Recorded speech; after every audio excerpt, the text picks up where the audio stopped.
Kung sakaling makakita ka ng kumikislap na batong ito sa tabing dagat, huwag mo agad ipagsabi sa lahat dahil literal na maaari nitong baguhin ang buhay mo.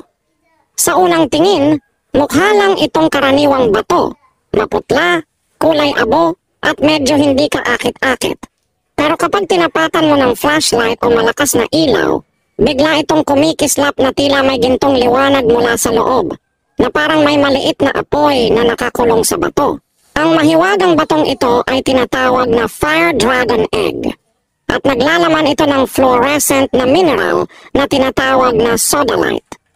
Sa normal na ilaw, wala itong kakaiba, pero kapag tinapatan ng UV light o ilang maliwanag na sinag, kumikislap ito na parang maliit na pugon.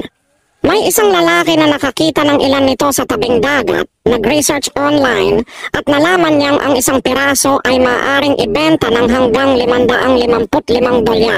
Pinakamainam na hanapin ang mga ito sa mga baybayin ng Lake Superior sa hangganan ng US at Canada.